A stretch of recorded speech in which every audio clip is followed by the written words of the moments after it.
उसको हम कभी समझ नहीं पाएंगे। तो मैं एक उदाहरण देता हूँ।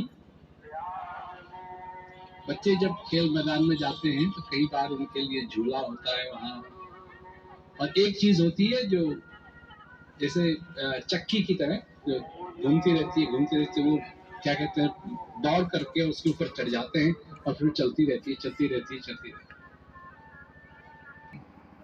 जैसे जब तुम रेलगाड़ी में जो सफर करते हो और जब रेलगाड़ी के खिड़की से देखते हो तो खिड़की तो कहीं जा नहीं रही है, वो तो वहीं की वहीं है। और पेड़ पौधे, कार, गाय, भैंस, मकान, झोपड़ियां, बहुत सारी चीजें चल रही हैं। तो अगर कोई पैदा ही रेलगाड़ी में हुआ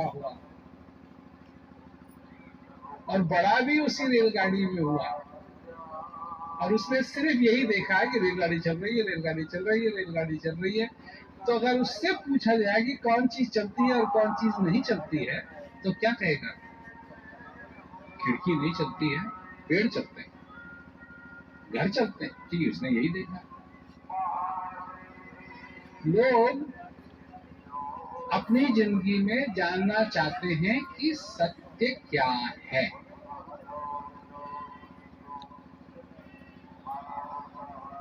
पर उन्होंने कभी सत्य देखा है? वो तो सिर्फ असत्य को जानते हैं।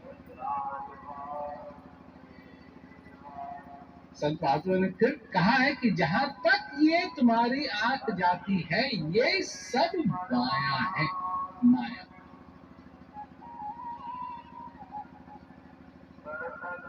बहुत बड़ी बात कह दी। बात अपने में तो बड़ी छोटी है कि जहां तक तुम्हारी आंख जाती है सब असत्य है, सब माया है। माया की एक और प्रकृति है कि वो बदलती रहती है।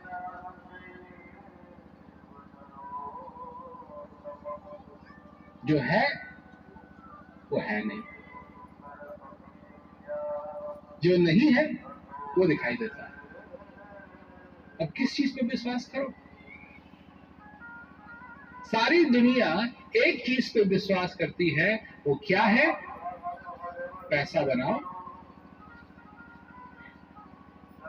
उससे तुमको आनंद मिलेगा। ये दुनिया, ये तुम्हारी रट ना हो कोई बात नहीं, पर दुनिया की ये रट है कि नहीं? अरे सिकंदर ने अपने जनरल से कहा कि जब मैं मरूं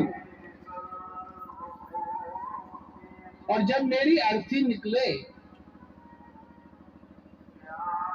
तो फूल मत डालना, हीरे मोती डालना, और मेरी अर्थी के बाहर मेरे हाथ निकाल देना।